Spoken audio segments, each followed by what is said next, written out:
ഇത്തഖുല്ലാഹ ഹൈസുമാ കുൻതും. ആദരണീയനായ അധ്യക്ഷൻ, സ്റ്റേജിലിരിക്കുന്ന മറ്റു പ്രമുഖ വ്യക്തിത്വങ്ങളെ, ഇസ്ലാമിന്റെ ആചാരങ്ങളെയും അനുഷ്ഠാനങ്ങളെയും ഒക്കെ എങ്ങനെയാണ് നാം മനസ്സിലാക്കേണ്ടത് എന്ന ഒരു തുടക്കത്തിലൂടെയാണ്. എന്തിനാണ് നമ്മൾ ഈ കർമ്മങ്ങൾ ചെയ്യുന്നത്? 1400 വർഷങ്ങൾക്ക് മുമ്പ് പ്രവാചകൻ മുഹമ്മദ് റസൂൽ കരീം സല്ലല്ലാഹു അലൈഹി വസല്ലമ അള്ളാഹുവിന്റെ വഹയി പ്രകാരം ദിവ്യബോധനത്തിന്റെ അടിസ്ഥാനത്തിൽ ഇസ്ലാം എന്ന് പറയുന്ന അള്ളാഹുവിന്റെ മതത്തെ സമൂഹത്തിന്റെ മുമ്പിൽ പരിചയപ്പെടുത്തി ഏറെ വിഷമഘട്ടങ്ങളും ആപത്ഘട്ടങ്ങളും എല്ലാം തരണം ചെയ്ത്, പ്രിയപ്പെട്ടവരെ, എത്രയെത്ര അപഹാസ്യത്തിന്റെ വാക്കുകളാണ് പ്രവാചകൻ കേൾക്കേണ്ടി വന്നത്. ഞാൻ ചുരുക്കി ചില കാര്യങ്ങൾ ഇങ്ങനെ പറഞ്ഞ് വേഗം വിഷയത്തിലേക്ക് കിടക്ക്. 40 വർഷം വരെ ആ നാട്ടിലെ എല്ലാ മനുഷ്യരും ആ പ്രവാചകനെ വിളിച്ചത് അൽ അമീൻ, സത്യസന്ധൻ എന്നായിരുന്നു. അള്ളാഹുവിന്റെ അടുക്കൽ നിന്ന് വഹയി കിട്ടി പ്രവാചകനായി സമൂഹത്തിന്റെ മുമ്പിലേക്ക് ഇവിടെ സൂചിപ്പിച്ചതുപോലെ ഏകദൈവ വിശ്വാസത്തിന്റെ മർമ്മങ്ങളെ പറയാൻ തുടങ്ങിയപ്പോ ഖുർആനിലും ഹദീസിലും 3 പ്രയോഗങ്ങൾ ആവർത്തിച്ചു വന്നത് കാണാം. ഒന്ന്, പ്രവാചകൻ അവരെ വിളിച്ചത് സാഹിർ എന്നാണ്. ഇതൊരു മാരണക്കാരനാണ് എന്ന അർത്ഥത്തിലാണ് ആ വിളി. മജ്നൂൻ, മനോനില തെറ്റിയ ഭ്രാന്തനാണ് ഈ സംസാരിക്കുന്നത് എന്ന് ആളുകൾ പറയാൻ തുടങ്ങി. കെദ്ദാബ്, കള്ളവാദം നടത്തുന്നവനാണ് എന്ന് പ്രവാചകനെ തൊട്ട് ആളുകൾ പറയാൻ തുടങ്ങി. 40 വയസ്സുവരെ മുഴുവൻ നാവിൽ നിന്നും കേട്ടത് സത്യസന്ധൻ എന്നാണ്. എന്നാൽ ഏകദൈവ വിശ്വാസം, ലാ ഇലാഹ ഇല്ലല്ലാഹ്, അല്ലാഹുവല്ലാതെ ആരാധനക്കർഹനായി മറ്റാരുമില്ല, ഞാൻ അള്ളാഹുവിന്റെ പ്രവാചകനാണ്, ഞാൻ എന്റെ ഇഷ്ടപ്രകാരമോ ഇംഗിതത്തിനനുസരിച്ചോ സംസാരിക്കുകയല്ല, വമാ യൻതിഖു അനിൽ ഹവാ ഇൻ ഹുവ ഇല്ലാ വഹയ്യു യൂഹാ, ഇത് കൃത്യമായ വഹയിന്റെ അടിസ്ഥാനത്തിൽ ജിബ്രീൽ അലൈഹിസ്സലാത്തു വസ്സലാം എന്ന മലക്ക് മുഖേന വഹയിന്റെ അടിസ്ഥാനത്തിലാണ് ഞാൻ നിങ്ങളോട് സംസാരിക്കുന്നത്. ദീനിന്റെ ഒരു കാര്യവും, മതത്തിന്റെ ഒരു ആചാരവും, ഒരു അനുഷ്ഠാനവും, പ്രിയപ്പെട്ടവരെ, മുഹമ്മദ് റസൂൽ സല്ലല്ലാഹു അലൈഹി വസല്ലം സ്വന്തം ഇഷ്ടപ്രകാരം ആ സമൂഹത്തിന്റെ മുമ്പിൽ പറഞ്ഞില്ല. പറയാൻ പ്രവാചകൻ സല്ലല്ലാഹു അലൈഹി വസല്ലമക്ക് അനുവാദമില്ല. അള്ളാഹുവിന്റെ സമ്മതം ഉണ്ടാകണം. അതുകൊണ്ട് തന്നെ ഇവിടെ ഈ ഇത്രയും നേരം നിങ്ങൾ കേട്ടത് അത് ദീനിന്റെ മർമ്മമായ ഏകദൈവ വിശ്വാസത്തിന്റെ വലിയൊരു ഭാഗം തന്നെയാണ്.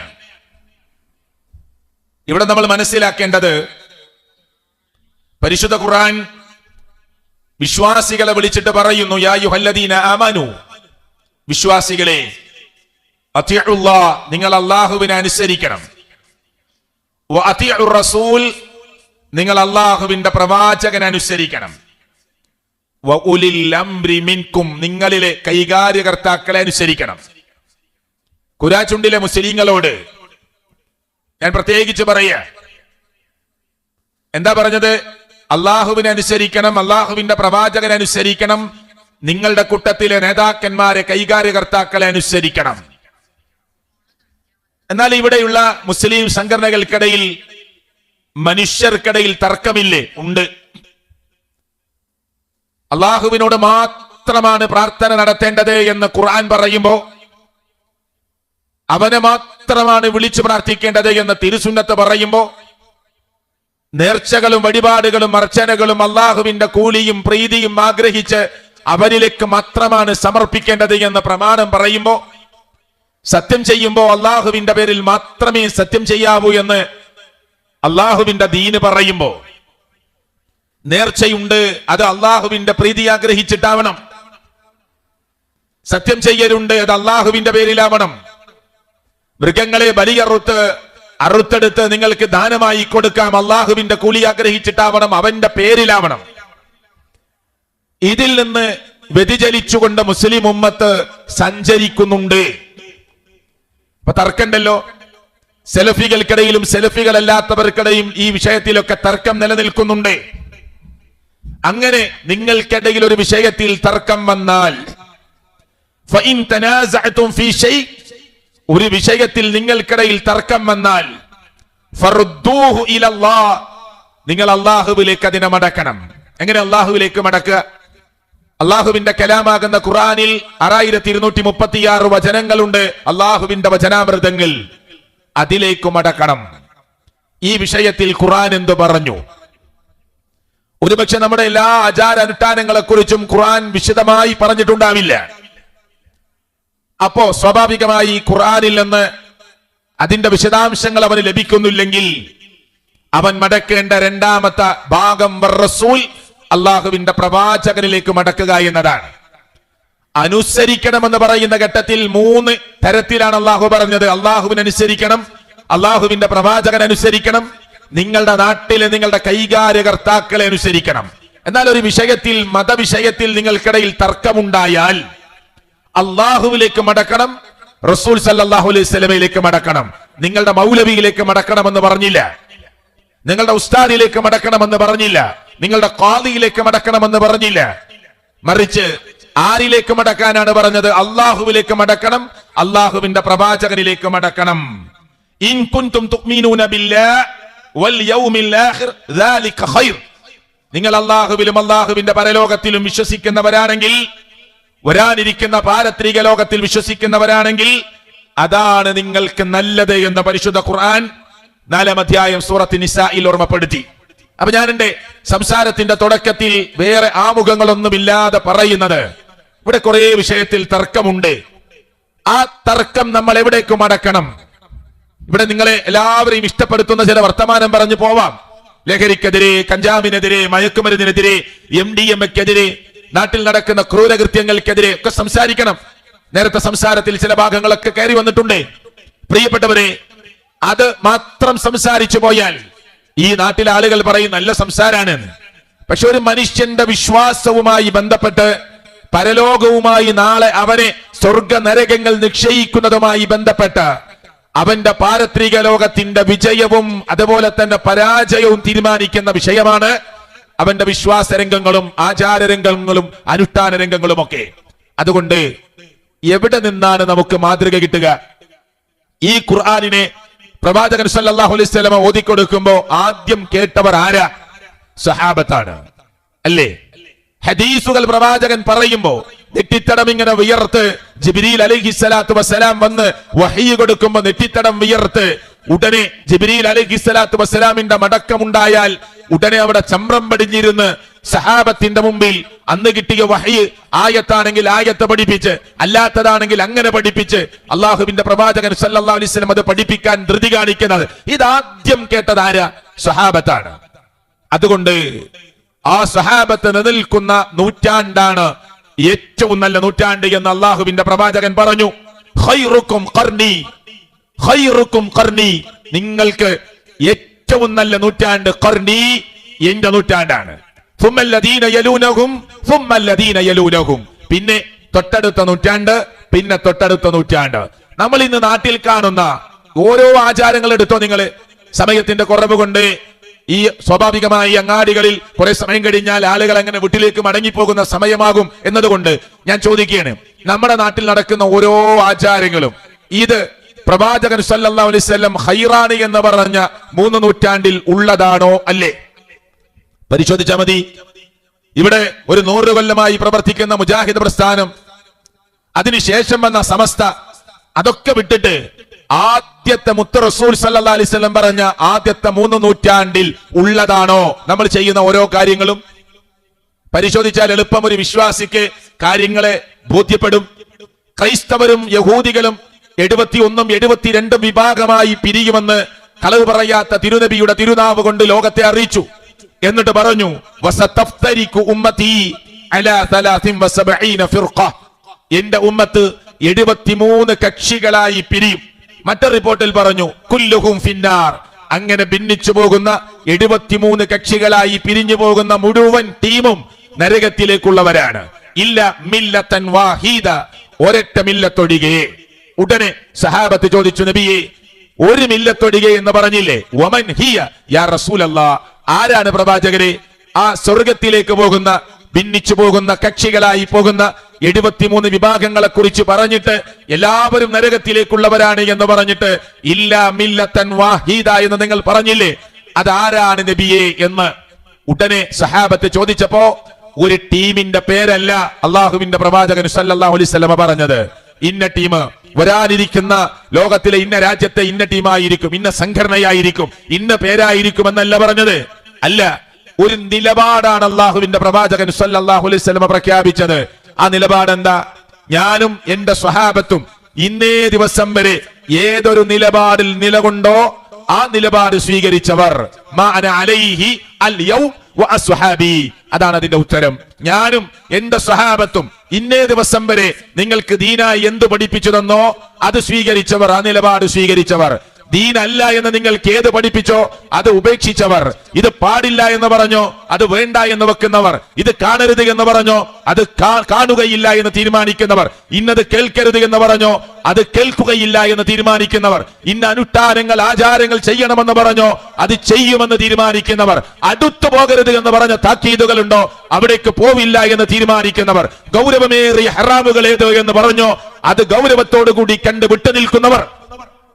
അത് പ്രവാചകന്റെ തിരുനാവിൽ നിന്ന് സഹാബ കിറാം കൃത്യമായി പഠിച്ചു. അപ്പോ ആരാണ് സ്വർഗത്തിലേക്ക് പോകുന്നവർ? ഒരു നിലപാട് സ്വീകരിച്ചവർ. ആ നിലപാട് ഏതാ? ഞാനും എന്റെ സ്വഹാബത്തും അൽ യൗം, ഇന്നേ ദിവസം, ഇതാ ഈ ദിവസം വരെ എന്തൊരു നിലപാടാണോ നിങ്ങൾക്ക് കാണിച്ചു തന്നത് അവിടെ നിലകൊള്ളുന്നവരാണ് പ്രിയപ്പെട്ടവരെ സ്വർഗത്തിലേക്കുള്ള ടീം. ഞാൻ ചോദിക്കട്ടെ, തൗഹീദിന്റെ വശം ഇവിടെ പറഞ്ഞു, ഞാൻ വേഗം സുന്നത്തിലേക്ക് കിടക്കേണ്.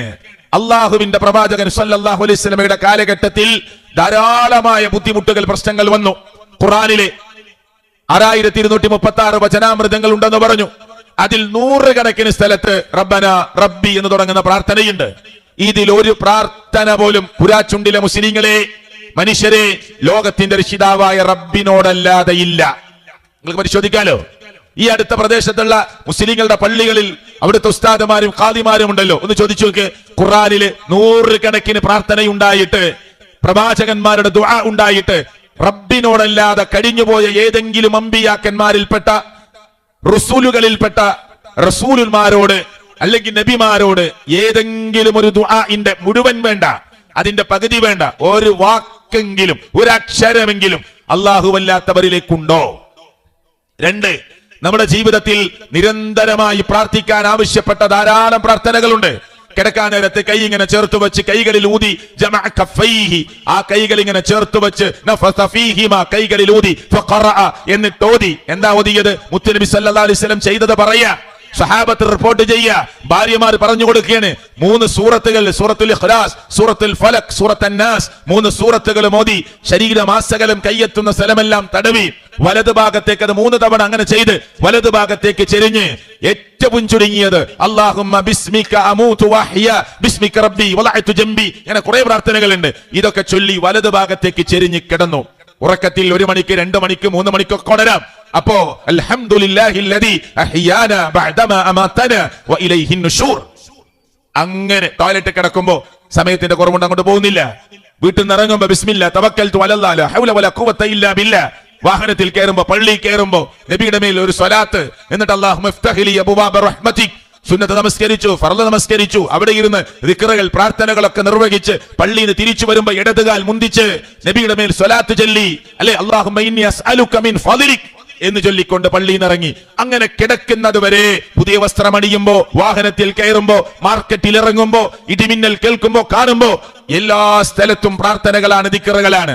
ഞാൻ ചോദിക്കട്ടെ ഈ നാട്ടിലെ മുസ്ലിങ്ങളോട്, അതിൽ ഖുർആനിൽ 6236 വചനാമൃതങ്ങളിൽ 100 കണക്കിന് സ്ഥലത്ത് പ്രാർത്ഥന വന്നിട്ട് ഒരു പ്രാർത്ഥന പോലും റബ്ബല്ലാത്ത അല്ലാഹുവിനോടല്ലാതെ ഇല്ല എന്ന് 100% ഉറപ്പാണ്. എന്നാൽ ഹദീസുകളിൽ ബുഖാരി, മുസ്ലിം, തിർമിദി, നസായി, ഇബ്നു മാജ, അബൂദാവൂദ് എല്ലാ മഹാരഥന്മാരും റഹ്മത്തുള്ളാഹി അലൈഹിം അവരെ ഉദ്ധരിക്കുന്ന ഹദീസിന്റെ ഗ്രന്ഥങ്ങളിൽ 1000കണക്കിന് ദിക്റുകളും പ്രാർത്ഥനകളും വന്നു. ഒരു ദിക്ർ, ഒരു പ്രാർത്ഥന അല്ലാഹുവിനോടല്ലാതെ ഇല്ല. മതിയല്ലോ ആ ഭാഗം. ഉണ്ടോ? ആർക്കും പരിശോധിക്കാലോ, ആർക്കും പരിശോധിക്കാം ഈ കാര്യങ്ങളൊക്കെ. മാത്രമല്ല അല്ലാഹു തആല പരിശുദ്ധ ഖുർആനിൽ മുസ്ലിം ഉമ്മത്തിനോട് എന്നല്ല, മനുഷ്യർക്ക് ചിന്താശക്തിയുള്ള ആലോചന അനുമഗ്നരാകാൻ പറ്റുന്ന പ്രിയപ്പെട്ടവരെ, ബുദ്ധി നഷ്ടപ്പെട്ടിട്ടില്ലാത്ത ആളുകൾക്ക് മനസ്സിലാകുന്ന വിധത്തിൽ റബ്ബല്ലാത്ത ഒരാളോട് നിങ്ങൾ ദുആ ചെയ്താൽ അതിന്റെ ഉപമ ഏതുപോലെ എന്ന് അല്ലാഹു തആല സിമ്പിളായി ചില ഉദാഹരണങ്ങൾ പറഞ്ഞു തന്നിട്ടുണ്ട്. ഒന്ന് ഞാൻ പറയാം. ലഹു ദഅവത്തുൽ ഹഖ്, യഥാർത്ഥ പ്രാർത്ഥന അത് അല്ലാഹുവിനുള്ളതാണ്, റബ്ബിനുള്ളതാണ് യഥാർത്ഥ പ്രാർത്ഥന. വല്ലദീന യദ്ഊന മിൻ ദൂനിഹി, അവനു പുറമെ ദുആ ചെയ്തുകൊണ്ടിരിക്കുന്ന ആളുകൾ, ആരോട് അവർ ദുആ ചെയ്യുന്നത്? ലാ യസ്തജീബൂന ലഹും ബിശൈ, ഒരു നിലക്കും ഉത്തരം ചെയ്യാത്തവരോട് പ്രാർത്ഥിച്ചുകൊണ്ടിരിക്കുന്ന ആളുകൾ. റബ്ബിന് പുറമെ അല്ലാഹുവിനെ വിട്ട് ആരോട് നിങ്ങൾ ദുആ ചെയ്താലും, അത് ജീവിച്ചിരിക്കുന്നവരോടാകട്ടെ മരിച്ചുപോയവരോടാകട്ടെ, ജിന്നാകട്ടെ മലക്കാകട്ടെ അമ്പിയാക്കന്മാരാകട്ടെ ഉലിയാക്കന്മാരാകട്ടെ, അല്ലാഹുവല്ലാത്ത മറ്റെന്തൊക്കെയുണ്ടോ ആരോടാവട്ടെ, ഉത്തരം കിട്ടാത്തവരോട് പ്രാർത്ഥിച്ചുകൊണ്ടിരിക്കുന്നവരുടെ ഉപമ ഖുർആൻ പറയാ, ഇല്ല കബാസിതി കഫൈഹി ഇലൽ മാ, വെള്ളത്തിലേക്ക് കൈ നീട്ടിയവനെ പോലെയാണ്.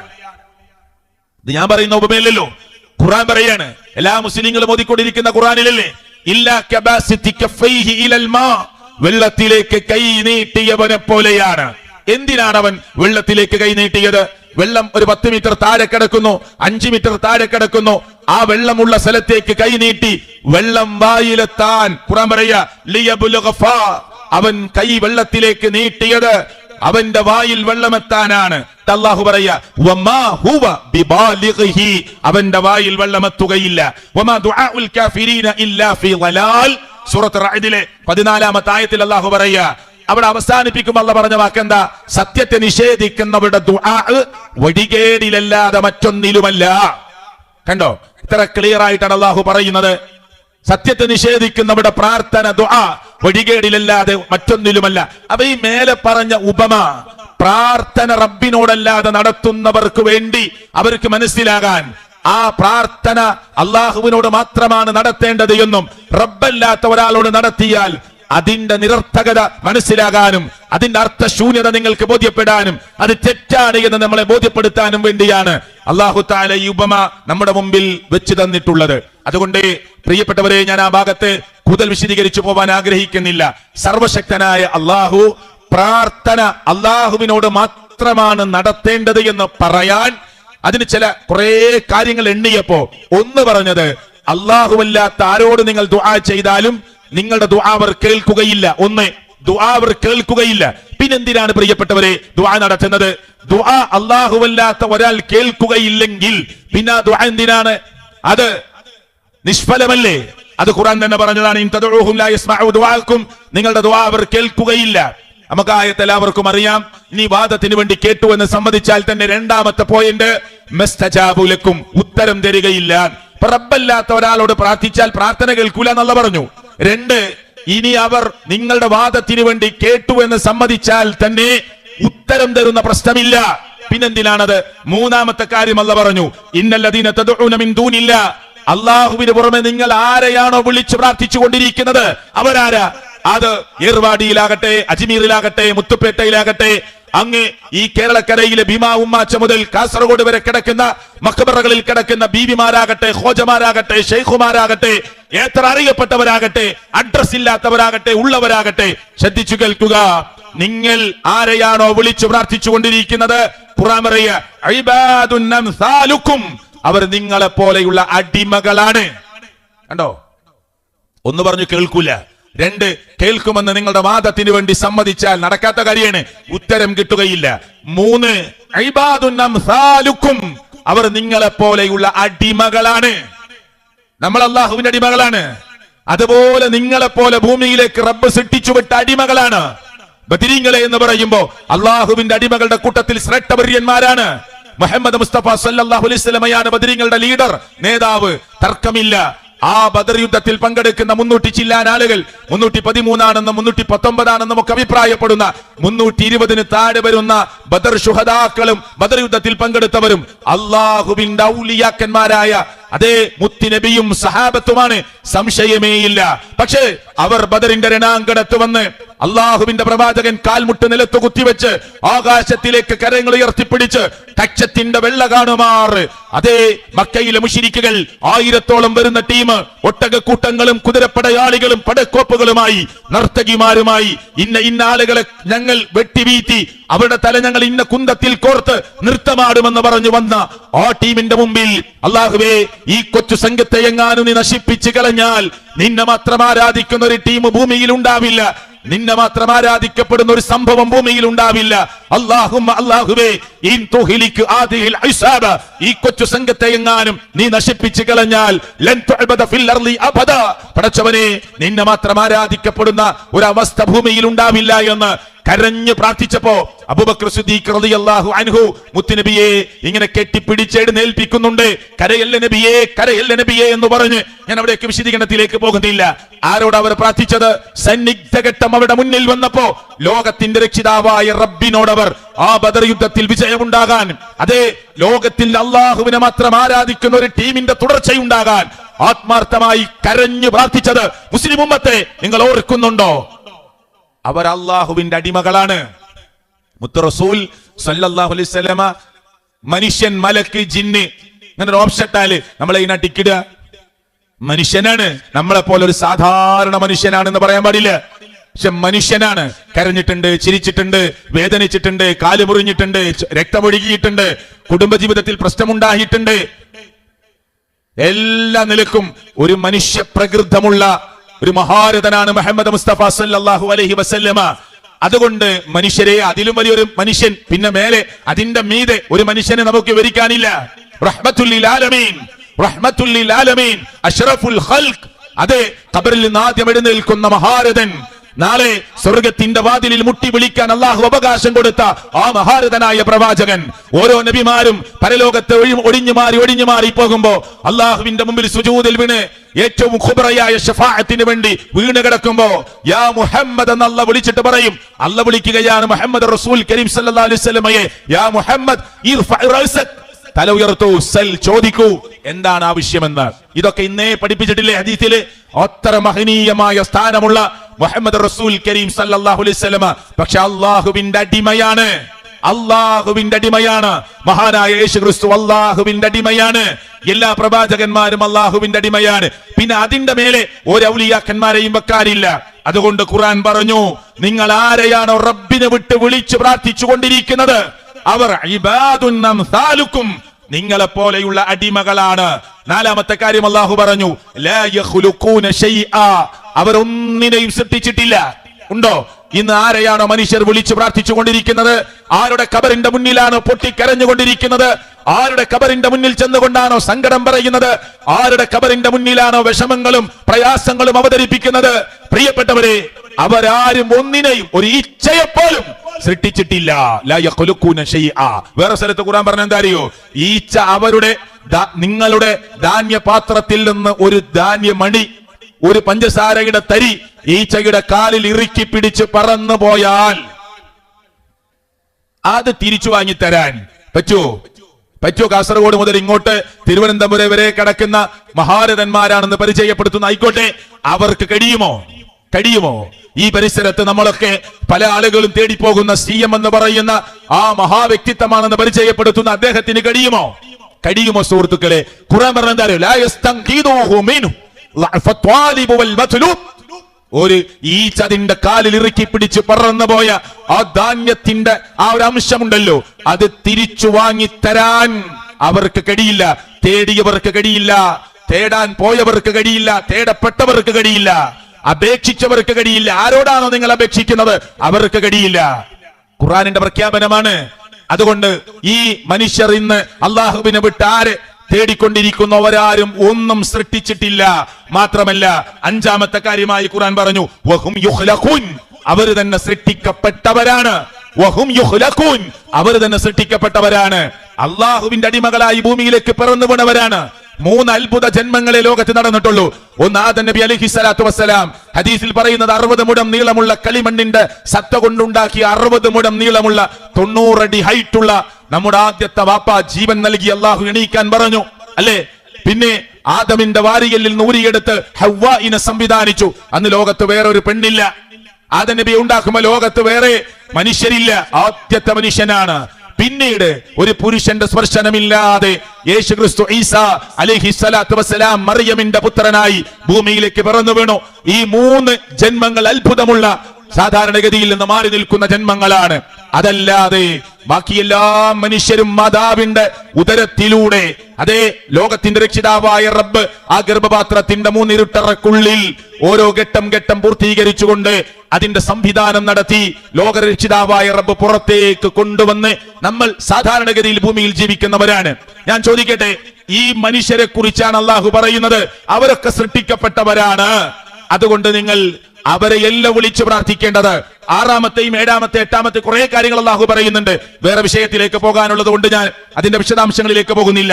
മറ്റൊന്ന് അള്ളാഹു പറഞ്ഞത് അംവാതുൻ ഗൈറു അഹ്യാ, അവർ മരിച്ചവരാണ്. പലരെയും മരിച്ചവരെ തേടിയിട്ടാ പോകുന്നത്. ജീവനില്ലാത്തവരാണ്, മരിച്ചവരാണ്, അവർ ജീവനില്ലാത്തവരാണ്. എന്നിട്ടാണ് ആ ഖബറിന്റെ അടുത്ത് ചെന്നപ്പോ മിണ്ടി ഇങ്ങോട്ട് സംസാരിച്ചു. എന്തൊക്കെയാണ് പറയുന്നത്? ഇതൊരു ക്ലിപ്പിംഗ് പ്രോഗ്രാം ഒന്നുമില്ലല്ലോ. പല ഉസ്താദുമാരും പറയുന്നത്, ഇന്ന പണ്ഡിതന്റെ ഖബറിന്റെ അടുക്കൽ ചെന്നപ്പോ വഅലൈക്കുമുസ്സലാം എന്ന വലിയ മഹാരഥൻ അങ്ങോട്ട് സലാം അടക്കി. അപ്പൊ കൂടുതലുള്ളവർ ചോദിച്ചു, അല്ല നിങ്ങൾ എന്തിനാ ഇപ്പൊ സലാം അടക്കിയത്? നമ്മൾ വരുന്നത് കണ്ടിട്ട് ഖബറിൽ കിടക്കണ ഇന്ന ഷെയ്ഖ് എന്നോട് ഇങ്ങോട്ട് അസ്സലാമു അലൈക്കും എന്ന് പറഞ്ഞു, അപ്പൊ ഞാൻ മടക്കിയതാണ്.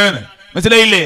ഞാനിപ്പോ പോവട്ടെ എന്ന് പറയാ, ഞങ്ങളിപ്പോ വന്നിട്ട് അരമണിക്കൂറായി എന്ന് പറയാ, കുറച്ച് നേരം വൈകി പോയി എന്ന് പറയാ. ഖബറിന് ഒരു ചാറ്റൽ മഴയത്ത് കേട്ടോ, ഇവരുടെ പണ്ഡിതന്മാര് ഖബറിന്റെ അടുത്തേക്ക് ചെല്ലുമ്പോ ഖബറിന്റെ അടുത്ത് നിന്ന് എങ്ങനെ ഉള്ളിന്ന് ഇങ്ങോട്ട് പറയാണത്രേ, ആ ചാറൽ മഴ ഉണ്ടായിരുന്നുല്ലേ, നനഞ്ഞുല്ലേ. അപ്പൊ ഇയാൾ അങ്ങോട്ട് പറയാണ്, കൂടെ ഉള്ള കേൾക്കെ കുറച്ച് നനഞ്ഞു പോയി, സാരല്ല. അപ്പൊ എന്തിനാ നിങ്ങൾ അങ്ങനെ പറഞ്ഞ്? ഖബറിന്ന് ഇങ്ങോട്ട് ചോദിച്ചു, ചാറ്റൽ മഴ ഉണ്ടായിരുന്നില്ലേ, കുറച്ച് നനഞ്ഞുല്ലേ, സാരല്ല അല്ലേ എന്ന് ഖബറിന്ന് പറഞ്ഞു. അല്ല പറയാ, ഇവര് മരിച്ചുപോയവരാണ്, ജീവനില്ലാത്തവരാണ്. ഇതൊക്കെ ഖുർആനാണ് വിശദീകരിക്കുന്നത്. മാത്രമല്ല, മരിച്ചു കിടക്കുന്ന ആളുകൾ അവർക്കറിയില്ല. അടുത്തത് 8-ാമത്തെ കാര്യം, എന്നാണ് ഉയർത്തെഴുന്നേൽപ്പ് നാളെ എന്ന് പോലും അറിയാത്തവരാണവർ. എന്നാ നമ്മളെ ഖബറിന്ന് എഴുന്നേൽപ്പിക്കുക? അറിയാതെ കിടക്കുന്നവരാണവർ. ഇങ്ങനെ ഖുർആൻ കുറെ കാര്യങ്ങൾ എണ്ണി കൃത്യമായി ബുദ്ധിയുള്ള, വിവേകമുള്ള, വിവേചന ശക്തിയുള്ള കാര്യങ്ങളെ വിവച്ഛേദിച്ച് മനസ്സിലാക്കാൻ കഴിവുള്ള മനുഷ്യർക്ക് മുമ്പിൽ തെളിവുകൾ നിരത്തിക്കൊണ്ടാണ് സർവശക്തനായ അല്ലാഹു തആല അവനെ മാത്രമേ വിളിച്ചു പ്രാർത്ഥിക്കാവൂ. ഇബാദത്തിന്റെ എല്ലാ വശങ്ങളും അവന്റെ മുമ്പിലേ വെക്കാവൂ. ഓരോ മുസ്ലിമും 5 നേരം കൈകെട്ടി നിന്നിട്ട് ഇയ്യാക നഅ്ബുദു വ ഇയ്യാക നസ്തഈൻ എന്ന് പറയുന്നതിന്റെ അർത്ഥം എന്താണ്? നിന്നെ മാത്രമേ ഞങ്ങൾ ആരാധിക്കുകയുള്ളൂ, നിന്നോട് മാത്രമേ ഞങ്ങൾ സഹായതേട്ടം നടത്തുകയുള്ളൂ എന്ന് പറയുന്നതിന്റെ അർത്ഥം എന്താണ് പ്രിയപ്പെട്ടവരെ? ഈ നിസ്കാരം കഴിഞ്ഞിട്ട് നാട്ടിലെ മുസ്ലിങ്ങൾ എന്നറിയപ്പെടുന്നവർ ആ പായ ഒന്ന് മടക്കി വെച്ച്, മുസല്ലയൊന്ന് മടക്കി വെച്ച്, ഉമ്മ ആ റൂമിൽ നിന്ന് പുറത്തേക്ക് ഇറങ്ങുമ്പോ കാലൊന്ന് തെറ്റി വീണാൽ വിളിക്കുന്നത് അല്ലാഹുവേ എന്നല്ല.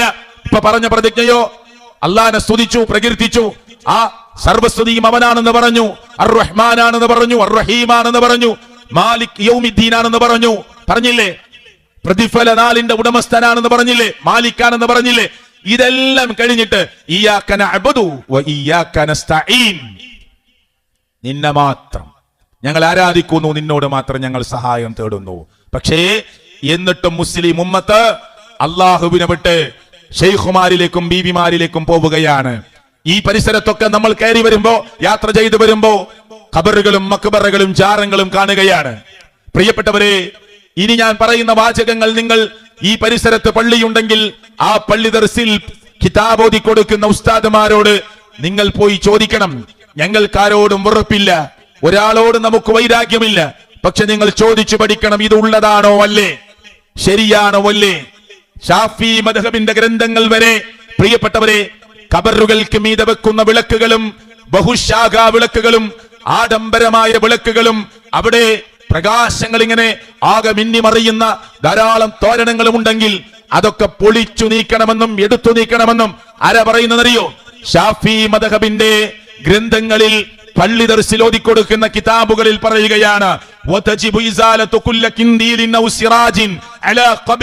ഖബറിന്റെ മേലെ സ്ഥാപിച്ച വിളക്കുകളും ബഹുശാഖാ വിളക്കുകളുമെല്ലാം അവിടെ നിന്ന് നീക്കം ചെയ്യൽ നിർബന്ധമാണ്. അങ്ങനെയുള്ള വിളക്കുകളും തോരണങ്ങളും ബഹുശാഖാ വിളക്കുകളും ഖബറുകൾക്ക് മേതെ കെട്ടാനും തൂക്കാനും വെക്കാനും കൊടുക്കാനും നേർച്ചയാക്കുന്നതും വഖഫ് ചെയ്യുന്നതും വലാ യസിഹു ശരിയാവുകയില്ല, സ്വഹീഹാവുകയില്ല. വഖഫുഹു അത് വഖഫ് ചെയ്യൽ, വനദറുഹു അതിനു വേണ്ടി നേർച്ച ചെയ്യൽ. ആരാ പറയുന്നത്? ഷാഫി മദ്ഹബിലെ പ്രിയപ്പെട്ടവരെ കിതാബായ അസ്സവാജിർ എന്ന് പറയുന്ന ഗ്രന്ഥത്തിൽ പള്ളി ദർസിൽ പഠിപ്പിക്കുന്ന കിതാബിലാണ് പറയുന്നത്. ഈ കുരാച്ചുണ്ടിൽ ഇത് കേട്ടുകൊണ്ടിരിക്കുന്ന മുസ്ലിങ്ങളെ, നിങ്ങൾക്ക് ഇതിന്റെ അറബിയുടെ ഇബാറത്ത് അറിയില്ലെങ്കിൽ ഈ ആശയം ഒന്ന് ചോദിച്ചു നോക്കൂ. ഇങ്ങനെ ഞങ്ങൾ കേട്ടു, അങ്ങനെ കിതാബിലുണ്ടോ? ചോദിച്ചു നോക്കൂ നിങ്ങൾ. എത്രയെത്ര ഖബറുകളാണ് കെട്ടിപ്പൊക്കി ജാറമാക്കിയത്, എത്രയെത്ര ഖബറുകളാണ് കുമ്മായമടിച്ച് സിമന്റ് പൂശി പച്ചപ്പൊതപ്പെട്ട് ആ ഖബറുകളെ ജാറങ്ങളാക്കി മാറ്റിയത്. അള്ളാഹുവിന്റെ പ്രവാചകൻ സല്ലല്ലാഹു അലൈഹി വസല്ലമ പ്രിയപ്പെട്ടവരെ ഇതിനെ വിലക്കി, ഇതിനെ പാടില്ലെന്ന് പറഞ്ഞിട്ടില്ലേ? വലാ യസ്തവിൽ അഹ്യാഉ വലൽ അംവാത് എന്ന് പറയാനാണോ? ഓക്കേ ഇൻഷാ അല്ലാഹ് പറയാം.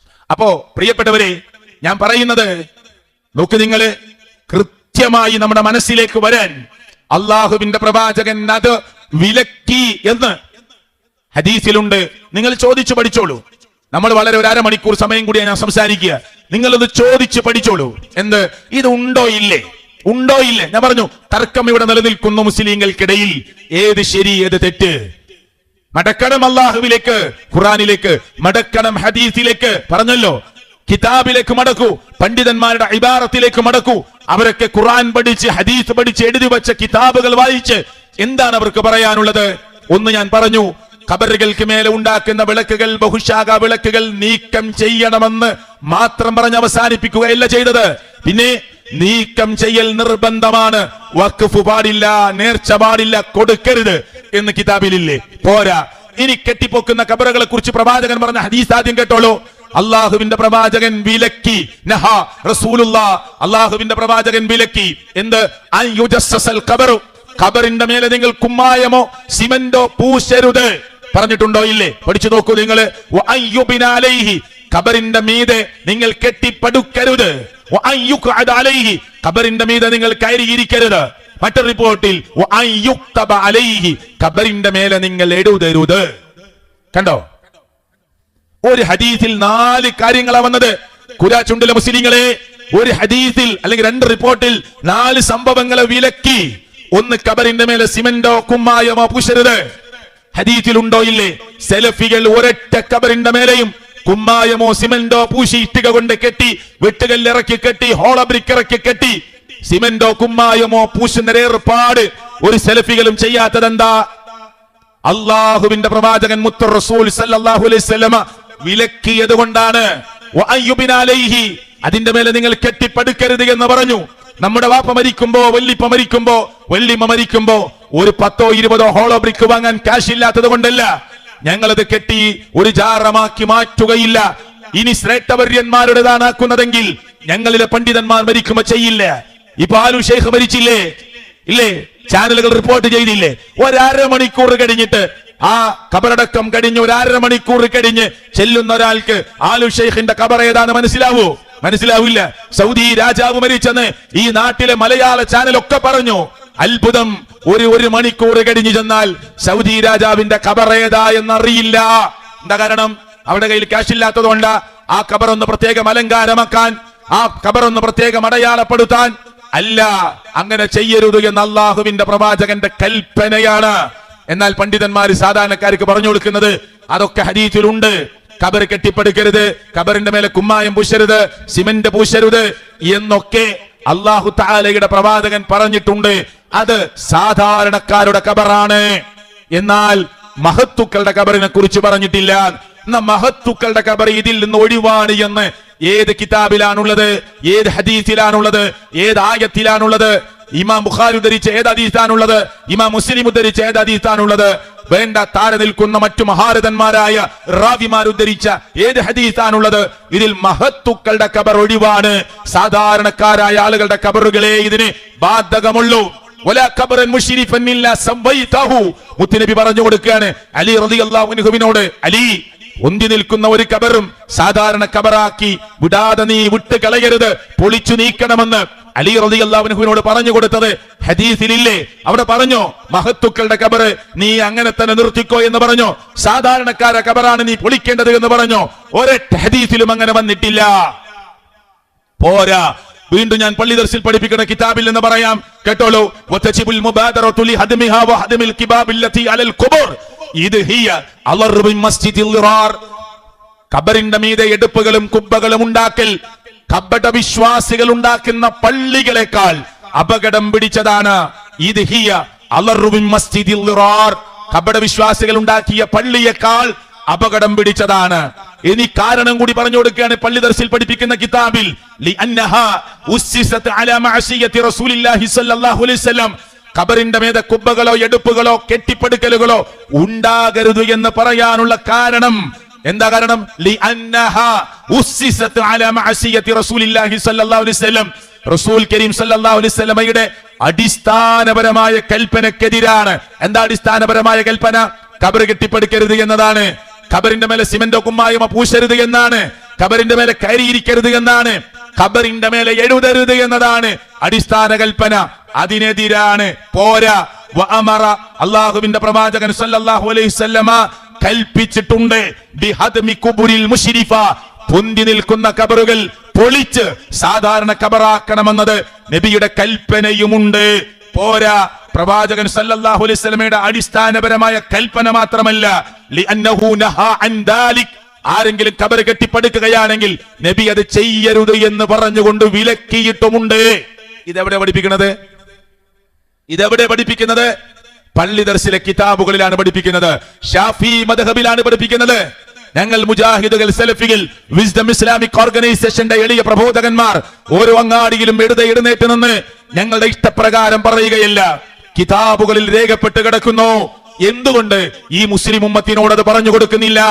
പറഞ്ഞു കൊടുത്താൽ വരുമാന മാർഗത്തിന് തടസ്സമാണത്. വരുമാന മാർഗത്തിന് പ്രയാസമുണ്ടാക്കുമത്. പല സ്ഥലത്തും വരുമാന മാർഗങ്ങൾ തന്നെ കെട്ടിപ്പൊക്കിയ ഖബറുകളും വരുമാന മാർഗങ്ങളുമാണ്. അതുകൊണ്ട് പ്രിയപ്പെട്ടവരെ, സലഫികളെ കുറിച്ച് പഠിക്കുമ്പോ നിങ്ങൾ തിരിച്ചു ചിന്തിച്ചോ? ഞാൻ പറഞ്ഞല്ലോ, ഒന്നാമത്തെ നൂറ്റാണ്ട് മുത്തുനബിയുള്ള നൂറ്റാണ്ട്, എന്ന് പറഞ്ഞില്ലേ? അടുത്ത നൂറ്റാണ്ട്. ആ മൂന്ന് നൂറ്റാണ്ടിൽ ഇല്ല പ്രിയപ്പെട്ടവരെ, ഒരു ഖബറും കെട്ടിപ്പടുക്കുന്നില്ല. ഷിയാക്കളാണ് ഇതാദ്യം ആരംഭിച്ചത്. എപ്പോ എന്ന് നിങ്ങൾ പരിശോധിച്ച് പഠിച്ചോളൂ. അള്ളാഹുവിന്റെ പ്രവാചകനും സഹാബത്തിനും ഇത് പരിചയമില്ല. ഇനി ഓരോ ആചാരങ്ങളും നിങ്ങൾ എടുത്തോ. സെലഫികളെ കുറിച്ച് ഇവർ പ്രാർത്ഥനയില്ലാത്തവരാണ്, സ്വലാത്തില്ലാത്തവരാണ്, ദിക്റില്ലാത്തവരാണ്, മരിച്ചാൽ അവിടെ ഇരുന്ന് ഖുർആൻ ഓതാത്തവരാണ് എന്നൊക്കെ പറയുമ്പോ എന്തുകൊണ്ടാണ് ഞങ്ങൾ പ്രത്യേകമായ സ്ഥലത്ത് നിങ്ങൾ പറയുന്നത് പോലെയുള്ള ചില ദിക്റുകളും പ്രാർത്ഥനകളും നടത്താത്തത്? അങ്ങനെ മാതൃകയില്ലാത്തത് കൊണ്ടാണ്. ലാ ഇലാഹ ഇല്ലല്ലാഹ് എന്ന ദിക്റാണ് അഫ്ളലായ ദിക്ർ എന്ന കാര്യത്തിൽ തർക്കമില്ല. പക്ഷെ മയ്യത്ത് ഇങ്ങനെ കൊണ്ടുപോകുമ്പോ ഉറക്കെ ദിക്ർ ചൊല്ലാത്തത് എന്താ എന്ന് ചോദിച്ചാൽ ഞങ്ങൾ മുജാഹിദായത് കൊണ്ട് എന്നതല്ല മറുപടി. മുത്ത് റസൂൽ സല്ലല്ലാഹു അലൈഹി വസല്ലമ, സ്വഹാബ കിറാം റളിയല്ലാഹു അൻഹും അവര് ആ മയ്യത്തിന്റെ കൂടെ പോകുമ്പോ ഉറക്കെ ദിക്ർ ചൊല്ലിപ്പോയതിന്റെ ഒരു തെളിവിന്റെ മൈന്യൂട്ട് കഷ്ടം ലോകത്തിന്റെ മുമ്പിൽ തരാൻ കഴിയില്ല.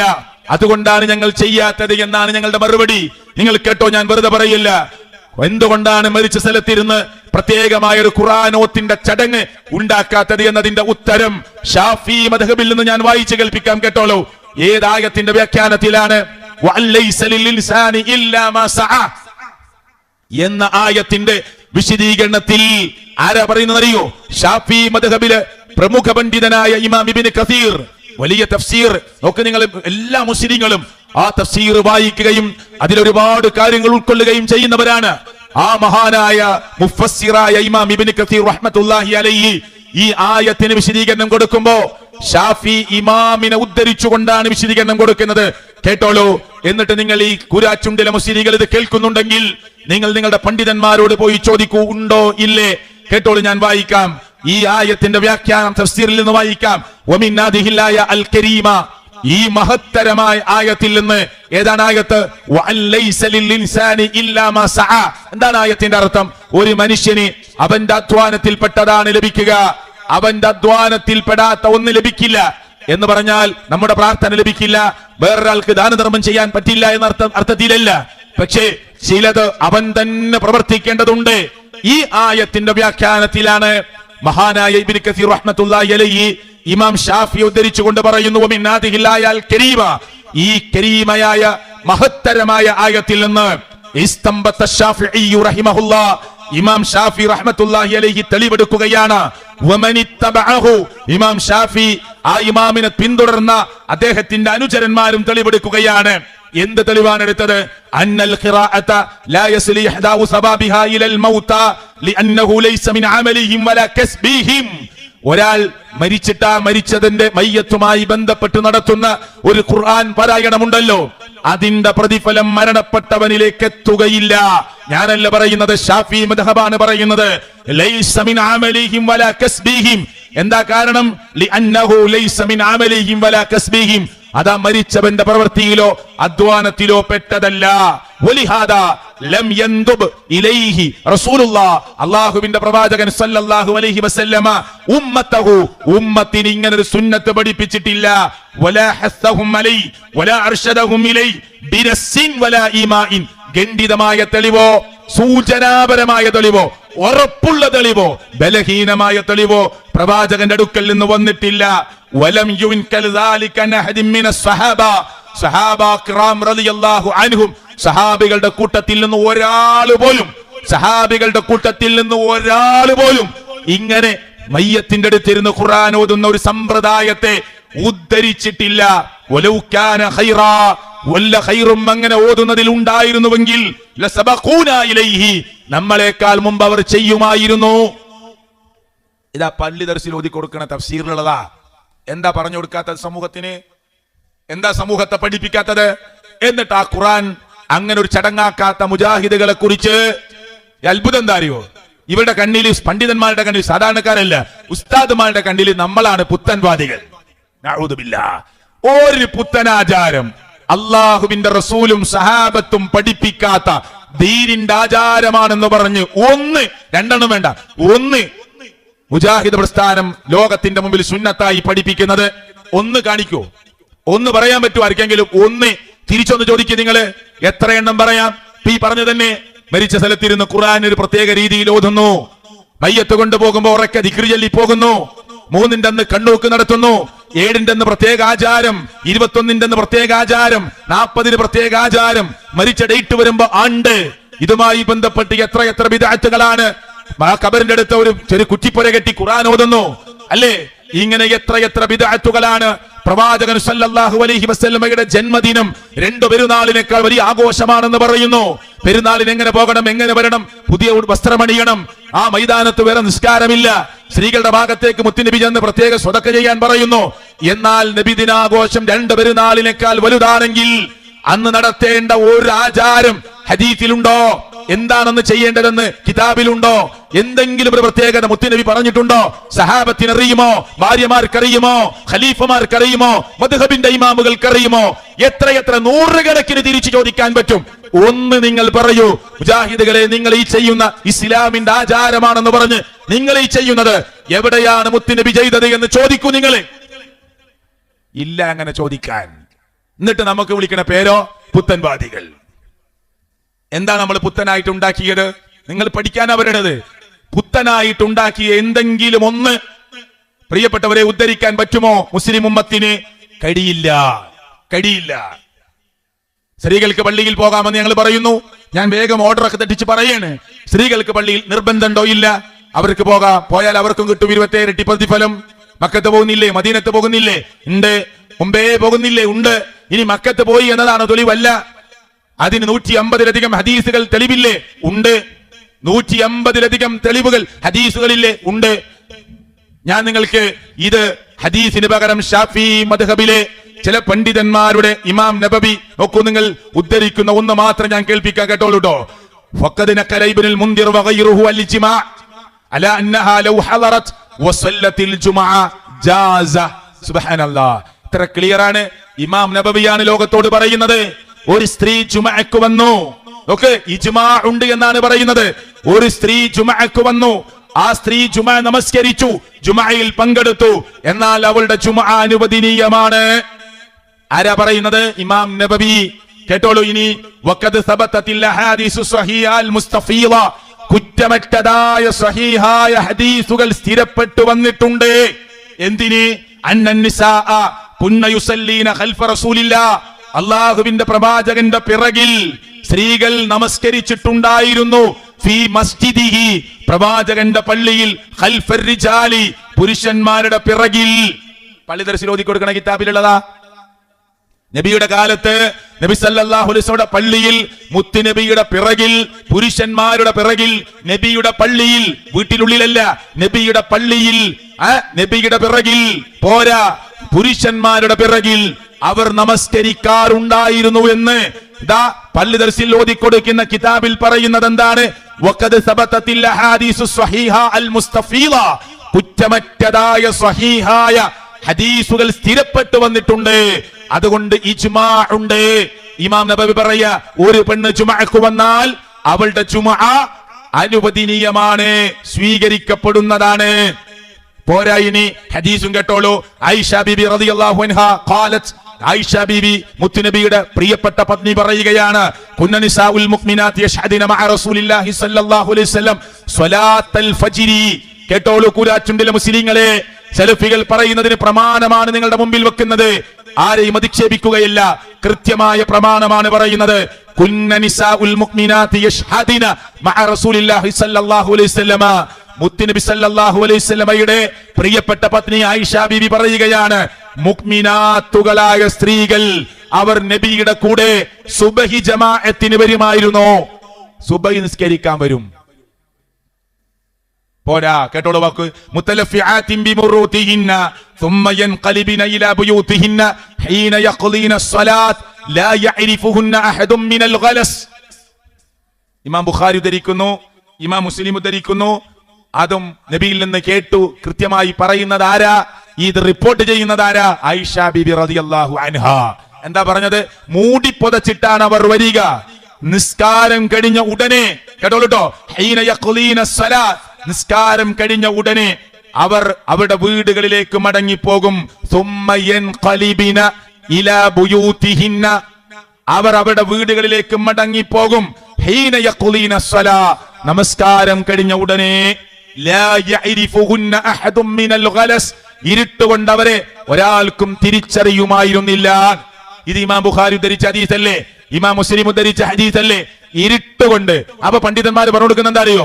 അങ്ങനെ ഹദീസ് ഇമാം ബുഖാരി ഉദ്ധരിച്ചിട്ടുണ്ട്, ഇമാം മുസ്ലിം ഉദ്ധരിച്ചിട്ടുണ്ട്, റഹ്മത്തുള്ളാഹി അലൈഹിമ, അവരൊക്കെ ഉദ്ധരിച്ചിട്ടുണ്ട്. പക്ഷേ അത് പള്ളിയിൽ പോയതിന് തെളിവല്ല, വീട്ടിന്റെ ഉള്ളിൽ നിസ്കരിച്ചതിന്റെ തെളിവാണ്. എന്നാ പിന്നെ നിസ്കാരം കഴിഞ്ഞ് ഉടനെ അവരവിടെ വീട്ടിലേക്ക് മടങ്ങിപ്പോകുമെന്ന് പറഞ്ഞതോ? ഇരുട്ടുകൊണ്ട് അവരെ തിരിച്ചറിയുമായിരുന്നില്ല എന്ന് പറഞ്ഞതോ? നബിയുടെ കൂടെ അവർ സുബഹിക്ക് പങ്കെടുക്കുമെന്ന് പറഞ്ഞതോ? കുന്ന നിസാഉൽ മുഅ്മിനാത്ത് എന്ന് പ്രയോഗിച്ചതോ? മുഅ്മിനാത്തുകളായ സ്ത്രീകളാണ് എന്ന് ആദ്യം പറഞ്ഞു. നബിയുടെ ഭാര്യമാർ എന്നല്ല പറഞ്ഞത്. മുഅ്മിനാത്തുകളായ സ്ത്രീകൾ നബിയുടെ കൂടെ സുബഹി നമസ്കരിച്ചു. അവർ നിസ്കാരം കഴിഞ്ഞാൽ അവരുടെ വീട്ടിലേക്ക് മടങ്ങിപ്പോകും. ആ ഇരുട്ടുകൊണ്ട് അവരെ ആർക്കും തിരിച്ചറിയുമായിരുന്നില്ല. മൂടി പൊതച്ചുകൊണ്ടാണ് അവർ വരുന്നത്. ഇത് വീട്ടിന്റെ ഉള്ളില് ഈത്തപ്പന ഓല കൊണ്ട് മറച്ചുണ്ടാക്കിയ വീട്ടിനുള്ളിൽ ആ നിസ്കാര സ്ഥലത്ത് നിന്ന് കിച്ചണിലേക്ക് ഇറങ്ങിയതിനെ കുറിച്ചാണോ പറയുന്നത്? ബെഡ്റൂമിലേക്ക് പോയതിനെ കുറിച്ചാണോ പറയുന്നത്? ഇരുട്ടുകൊണ്ട് അവരെ തിരിച്ചറിയുമായിരുന്നില്ല എന്ന്. അപ്പൊ ദുർവ്യാഖ്യാനമാണ്. അതുകൊണ്ട് മുസ്ലിങ്ങളെ, ഇഷ്ടമുള്ളവർ പോയാൽ മതി, പക്ഷെ തെളിവില്ല എന്ന് പറയരുത്. ഒരു സ്ത്രീ പള്ളിയിലേക്ക് ഞാൻ പോവട്ടെ എന്ന് ചോദിച്ചാൽ അവളെ തടയാൻ ഇസ്ലാമിൽ ഒരാൾക്കും അധികാരമില്ല. റബീഉൽ അവ്വലിന്റെ ജാഥ പോകുമ്പോ ഇറങ്ങൂലേ? ആവരും നാട്ടിൽ സർക്കസ് ഒന്നാ പോണില്ലേ, റിക്ഷയിൽ പോണില്ലേ, ബസ്സിൽ പോകുന്നില്ലേ, കോളേജിൽ പോകുന്നില്ലേ, എല്ലാ സ്ഥലത്തേക്കും പോകാം. സാധാരണ വീട്ടിലിരുന്ന മാക്സി ഇട്ടിട്ടാണ് നബിതന റാലി കാണാൻ റോഡിന്റെ തേടുക്ക് വരിക. അതിനൊന്നും പ്രശ്നമില്ല. ഭർത്താവിന്റെ കൂടെ വാപ്പാന്റെ കൂടെ പള്ളിയിലേക്ക് ആ ജുമായുടെ നേരം നട്ടുച്ച സമയത്ത് പകല് സമയത്ത് പോയാൽ ഫിത്തിനുള്ള കാലത്ത് ഒരു സ്ത്രീ എവിടും പോകാൻ പാടില്ല, പുറത്തേ ഇറങ്ങാൻ പാടില്ല, വീട്ടിന്റെ ഉള്ളിൽ ഒതുങ്ങിയിരിക്കണം. അതന്നെ ഞങ്ങളും പറയുന്നത്. പക്ഷേ ഭർത്താവിന്റെ കൂടെ സെലഫി പള്ളികളില് സ്ത്രീകൾക്ക് സൗകര്യമുള്ള പള്ളിയിൽ അവർക്ക് വേറെ ഒതു കൊടുക്കാനുള്ള സ്ഥലമുണ്ട്, വേറെ റൂമുണ്ട്, വേറെ സൗകര്യങ്ങളുണ്ട്. അവിടെ പോയി നമസ്കരിക്കാൻ, ജുമാ ഖുത്ബ കേൾക്കാം. സമസ്തയുടെ പള്ളിയിൽ 2 മീറ്റർ 3 മീറ്റർ വിട്ടിട്ട് വേറെ റൂം ഉണ്ടാകും. യാത്രക്കാരികളായ സ്ത്രീകൾക്ക് നിസ്കരിക്കാനുള്ള നിസ്കാര സ്ഥലം. ഇതിലേക്ക് അങ്ങോട്ട് മുട്ടിയിട്ടില്ല എന്ന് മാത്രമേ ഉള്ളൂ. അതുകൊണ്ട് ഇത് ഇസ്ലാമിന്റെ പ്രമാണത്തിലുള്ളതാണ്. അത് സെലഫികൾ പറയുന്നു. ഇങ്ങനെയെല്ലാം ഇപ്പൊ നിസ്കാരം കഴിഞ്ഞു, സാധാരണക്കാർ അതൊക്കെയാണ് മനസ്സിലാക്കുക. നിസ്കാരം കഴിഞ്ഞ് ജമാഅത്ത് കഴിഞ്ഞാൽ ഉസ്താദ് തിരിഞ്ഞിരിക്കും, പ്രാർത്ഥിക്കും. അപ്പൊ പറയും സെലഫികൾക്ക് പ്രാർത്ഥന ഇല്ല. അള്ളാന്റെ റസൂൽ സല്ലല്ലാഹു അലൈഹി വസല്ലം ഒരൊറ്റ ജമാഅത്ത് കഴിഞ്ഞിട്ട്, ഒരൊറ്റ 23 വർഷക്കാലം മുത്തുനബി ജീവിച്ചിട്ട് നടത്തിയ നിസ്കാരങ്ങളിൽ ജമാഅത്ത് കഴിഞ്ഞിട്ട്, ഒരു ജമാഅത്ത് കഴിഞ്ഞിട്ട് അള്ളാന്റെ റസൂൽ തിരിഞ്ഞിരുന്ന് ഒരു നബി പ്രാർത്ഥിക്കുക, സഹാബത്ത് ആമീൻ പറയുന്ന ഒരു സമ്പ്രദായം നിസ്കാരത്തിന് ശേഷം കാണിച്ചാൽ നമുക്ക് ചെയ്യാൻ നാളെ മുതൽ ഒരു പ്രശ്നമില്ല. എന്നാൽ ആയിഷ ബീബി പറയണ എന്താ അറിയോ? അൻ ആയിഷ റളിയല്ലാഹു അൻഹ ഖാലത്ത്, ആയിഷ ബീബി പറയാ, കാന നബിയു സല്ലല്ലാഹു അലൈഹി വസല്ലം, നബി സല്ലല്ലാഹു അലൈഹി വസല്ലം ഇങ്ങനെയായിരുന്നു. എങ്ങനെ? ഇദാ സല്ലമ, സലാം വീട്ടിയാൽ, ലം യഖഉദ്, ഇരിക്കാറില്ല, ഇല്ലാ മിഖ്ദാറ മാ യഖൂലു, ഇത് പറയുന്നത് വരെ, അല്ലാഹുമ്മ അൻതസ്സലാം വമിൻകസ്സലാം തബാറക്ത യാ ദൽ ജലാലി വൽ ഇക്റാം, ഇത് പറയുന്നത് വരെ നബി സല്ലല്ലാഹു അലൈഹി വസല്ലം ഇമാമായി നിന്ന സ്ഥലത്തിരിക്കും. അത് കഴിഞ്ഞാൽ അവിടുന്ന് മാറിപ്പോകും. ഇനി ഷാഫി മദ്ഹബിൽ തന്നെ പറയുന്നത്, ചില ദിവസങ്ങളിൽ മുത്തുനബി കുറച്ചും കൂടി സമയം അവിടെ നിൽക്കും. എന്നിട്ട് അതിന്റെ താഴെ കൊടുത്ത എന്താ അറിയോ? സ്ത്രീകൾ അങ്ങ് പോയിക്കോട്ടെ എന്ന് വിചാരിച്ചിട്ടാണ്. അപ്പൊ അതിൽ കൂട്ടുപ്രാർത്ഥന ഉണ്ടോ? അപ്പൊ അവിടെ ഒറ്റയ്ക്കിരുന്ന് നിസ്കാരം കഴിഞ്ഞ് അല്ലാഹു അക്ബർ, അസ്തഗ്ഫിറുല്ലാഹ് 3 വട്ടം, അല്ലാഹുമ്മ അൻതസ്സലാം അല്ലാഹുമ്മ ലാ മാനിഅ ലിമാ അഅ്തൈത് വലാ മുഅതി ലിമാ മനഅത് വലാ യൻഫഉ ദൽ ജദ്ദി മിൻകൽ ജദ്, ഇങ്ങനെ ഈ ദിക്ർ പ്രാർത്ഥനകൾ സുബ്ഹാനല്ലാഹ് 33, അൽഹംദുലില്ലാഹ് 33, അല്ലാഹു അക്ബർ 33, ലാ ഇലാഹ ഇല്ലല്ലാഹ് വഹ്ദ എന്ന് തുടങ്ങുന്ന ദിക്ർ ചൊല്ലി 100. അത് കഴിഞ്ഞിട്ട് അവിടെ ഇരുന്ന് ധാരാളം ഖുർആനിലെ ചില സൂറത്തുകൾ ഓതാനുണ്ട്, പ്രത്യേക എണ്ണമുണ്ട്. ആയത്തുൽ കുർസി ചെയ്യാം, സൂറത്തുൽ ഇഖ്ലാസ്, സൂറത്തുൽ ഫലക്ക്, അങ്ങനെ പ്രത്യേക ഭക്തിന് പ്രത്യേക എണ്ണമുണ്ട്. അതൊക്കെ ചൊല്ലിയിട്ട് അവിടെ ഇരുന്ന് ഉപ്പാന്റെ കാര്യം, ഉമ്മാന്റെ കാര്യം, മക്കളുടെ കാര്യം, നമ്മുടെ കാര്യം, കച്ചവടം, ബിസിനസ്, ഇഹലോകം പരലോകം എല്ലാം അള്ളാഹുവിനോട് ചോദിക്കുക. സമയല്ലേ പോകാം, കാറിലിരുന്ന് ചൊല്ലാം. സമയല്ലേ, പെട്ടെന്ന് പോവേണ്ട ആളാണോ, പോവാം. പക്ഷേ ഇമാം എന്നും ഒരേ പ്രാർത്ഥന നമ്മളെല്ലാവരും ആമീൻ പറയുന്നു. അങ്ങനെ ഒരു സമ്പ്രദായം ഇസ്ലാമിൽ ഇല്ലാത്തത് കൊണ്ട് നമ്മൾ ചെയ്യുന്നില്ല. അപ്പൊ പ്രാർത്ഥന ഇല്ലാത്തവരായി പരിചയപ്പെടുത്തുന്നു. എന്നാൽ പ്രമാണത്തിൽ എന്താ വന്നത്? അള്ളാന്റെ റസൂൽ നിസ്കാരം കഴിഞ്ഞാൽ ഈ അർത്ഥത്തിൽ ചെയ്യാറില്ല എന്നർത്ഥം പറഞ്ഞല്ലോ. മരിച്ച മയ്യത്തുമായി പോകുമ്പോ ഞാൻ അതിന്റെ തെളിവ് പറയാനാണ്. നമ്മൾ ഉറക്കെ ദിക്ർ ചൊല്ലാറില്ല. അതിന് ദിക്ർ ചൊല്ലരുത് എന്ന അർത്ഥത്തിലല്ല അത് പറയുന്നത്. മനസ്സുകൊണ്ട് അള്ളാഹുവിനെ ഓർത്ത്, മയ്യത്തിന് വേണ്ടി പ്രാർത്ഥിച്ച്, ദിക്ർ ചൊല്ലി, അള്ളാഹുവിനെ കുറിച്ചോർത്ത്, പരലോകത്തെ കുറിച്ചോർത്ത്, ഖബറിനെ കുറിച്ചോർത്ത്, ഈ കൊണ്ടുപോകുന്ന മയ്യത്തിന് വേണ്ടി ദുആ ചെയ്ത് മൗനമായി പോവുകയാണ് വേണ്ടത്. വർത്തമാനം പറഞ്ഞു പോകുന്ന ആരെങ്കിലും ഉണ്ടോ? തെറ്റാണ് ആ ചെയ്യുന്നത്. ഇതാണ് ഇമാം നബവി റഹ്മത്തുള്ളാഹി അലൈഹി പറഞ്ഞത്. വഇലം, അറിയണേ, ഒക്കെ പ്രമാണത്തിന്റെ അടിസ്ഥാനത്തിലാണ് ഞങ്ങൾ പറയുന്നത്, നിഷേധിക്കാൻ ആർക്കും കഴിയില്ല. വഇലം അന്ന സ്വവാബൽ മുഖ്താർ, ശരിയായ മുൻഗാമികളുടെ മാർഗമെന്ന് പറഞ്ഞാൽ മാ കാന അലൈഹി സലഫ്, മുൻഗാമികളുടെ ശരിയായ മാർഗമെന്ന് പറഞ്ഞാൽ അസ്സുകൂത്ത് ഫി ഹാലി സൈരി മഅൽ ജനാസ, മയ്യത്തിന്റെ കൂടെ മിണ്ടാതെ പോവണം. ഫലാ യർഫഅ, ഉയർത്തരുത്. കേട്ടോളൂ, ഫലാ യർഫഅ സൗതൻ ബിഖിറാഅത്തിൻ, ഖുർആൻ ഓതിക്കൊണ്ട് നിങ്ങൾ മയ്യത്തിന്റെ കൂടെ പോകുമ്പോൾ ശബ്ദം ഉയർത്തരുത്. പോരാ, വലാ ദിക്രിൻ, ദിക്ർ ചൊല്ലിക്കൊണ്ട് ശബ്ദം ഉയർത്തരുത്. വലാ ഗൈരി ദാലിക്, ദിക്റുമല്ല ഖുർആനുമല്ല മറ്റെന്തെങ്കിലും ശബ്ദങ്ങൾ നിങ്ങൾ ഉണ്ടാക്കരുത്. ഇപ്പൊ വർത്തമാനം പറയരുത്, ദിക്ർ ചൊല്ലി ഉറക്കെ ചൊല്ലി പോകരുത്, ഖുർആൻ ഉറക്കെ ഓതി പോകരുത്. ഇമാം നബവി തന്റെ അൽ അദ്കാറിൽ 136-ാമത്തെ പേജിൽ പറയുന്നു, പള്ളി ദർസിലെ മേലെ വെച്ചിട്ടുണ്ട്, അലമാരയിൽ സൂക്ഷിച്ചിട്ടുണ്ട്, കുട്ടികൾ ഓതി പഠിക്കുന്നുണ്ട്. ഇമാം നബവിയുടെ അൽ അദ്കാർ. എന്നിട്ട് മയ്യത്ത് കൊണ്ടുപോകുമ്പോ സലഫികൾ മിണ്ടാതെ പോകുമ്പോ പറയും, കണ്ടോ ദിക്റില്ലാത്തവരാണ് ഈ പറഞ്ഞ്. സത്യത്തിൽ അള്ളാഹുവിന്റെ പ്രവാചകനും സഹാബത്തും എത്ര മയ്യത്ത് കൊണ്ടുപോയി? ഒരൊറ്റ സഹാബിയുടെ മയ്യത്ത് കൊണ്ടുപോകുമ്പോ ഒരൊറ്റ ദിക്ർ ചൊല്ലിയ 2-3 റിപ്പോർട്ട് വേണ്ട, ഒരൊറ്റ റിപ്പോർട്ടെങ്കിലും. ഇത്രയും കാലം സംവാദങ്ങളും ഖണ്ഡനങ്ങളും മണ്ഡലങ്ങളും നടന്നിട്ട് ഒരു സ്ഥലത്ത് ഉദ്ധരിക്കാൻ കഴിഞ്ഞിട്ടുണ്ടോ? കഴിയില്ല. എന്താ കഴിയാത്തത്? പ്രമാണത്തിലില്ലാത്തത് കൊണ്ടാ.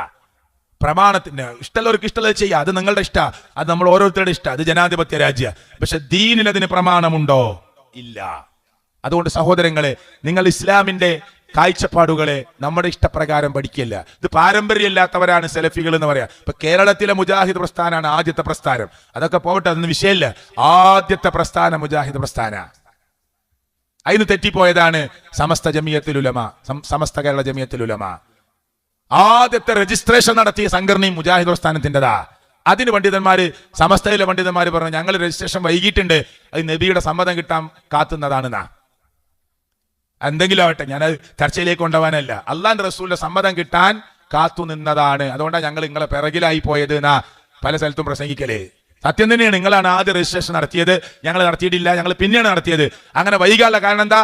ഞങ്ങളെ കൂട്ടത്തിൽ ചില ആളുകൾ പറഞ്ഞു നബിയുടെ സമ്മതം കിട്ടിയിട്ട് തുടങ്ങിയാൽ മതിയെന്നും, ചില ആളുകളോട് സമ്മതം കിട്ടാൻ കാത്തിരിക്കണ്ടെന്നും. അങ്ങനെ റസൂലുള്ളാഹിന്റെ സമ്മതം കിട്ടിയിട്ടാണ് ഞങ്ങൾ തുടങ്ങിയത് എന്നാ. എവിടുന്നാണ് സമ്മതം കിട്ടിയ, ആരാ കൊണ്ടുവന്നത്, കഥയിൽ ചോദ്യമല്ല. മനസ്സിലായില്ലേ? അതുകൊണ്ട് പാരമ്പര്യത്തിന്റെ സംസാരമല്ല ഈ നടത്തുന്ന സംസാരം, ഇത് പാരമ്പര്യമാണ്. എങ്ങനെ? 1400 വർഷങ്ങൾ പഴക്കമുള്ള പാരമ്പര്യമാണ്. അതാ ഞാൻ തുടക്കത്തിൽ പറഞ്ഞ, നീണ്ട സംസാരത്തിലേക്ക് പോകാൻ ആഗ്രഹിക്കുന്നില്ല. തുടക്കത്തിൽ ഞാൻ പറഞ്ഞ വാക്കെന്താണെന്നറിയോ? ആദ്യത്തെ നൂറ്റാണ്ടിലുണ്ടോ കുത്തറാത്തീബ് ഉണ്ടോ, റാത്തീബ് ഉണ്ടോ, ഹദ്ദാദ് ഉണ്ടോ? നിങ്ങൾ പഠിച്ചോ? ഇല്ല. ഈ കൂട്ടുപ്രാർത്ഥന ഉണ്ടോ? നിസ്കാരം കഴിഞ്ഞിട്ടില്ല. മയ്യത്തുണ്ടോ? ഉറക്ക ദിക്റുകളുണ്ടോ? ഇല്ല. വാപ്പാന്റെ അമ്മാന്റെ കണ്ണ് ചാടുന്ന ദിവസം കണ്ണൂക്ക്, കണ്ണ് പോക്കാണ്. പുടിക്കള് കയറി ചില പിന്നെ മയ്യത്തിൽ നിന്ന് പോയി കണ്ണ് ചാടും. ശരി ആയിക്കോട്ടെ, നമുക്കറിയില്ല ചാടോ ചാടൂല്. അങ്ങനെയാണ് കണ്ണൂക്ക് എന്ന് പേര് വന്നത്. ആ കണ്ണൂക്ക് മുത്തുനബിയുടെ കാലത്ത് ഒരു ആചാരമുണ്ടോ? 3 ദിവസം മരിച്ച വീട്ടുകാർക്ക് അങ്ങോട്ട് ഭക്ഷണം കൊടുക്കാനാ പറഞ്ഞത്. 3-ാമത്തെ ദിവസം അവിടെ പോയി തിന്ന് ഏമ്പക്കം വിട്ട് വരാനല്ല. അങ്ങോട്ട് കഞ്ഞി, അങ്ങോട്ട് ഭക്ഷണം കൊടുത്ത് സാരമില്ലെന്ന് പറഞ്ഞ് അവരെ ആശ്വസിപ്പിക്കുകയാണ് വേണ്ടത്.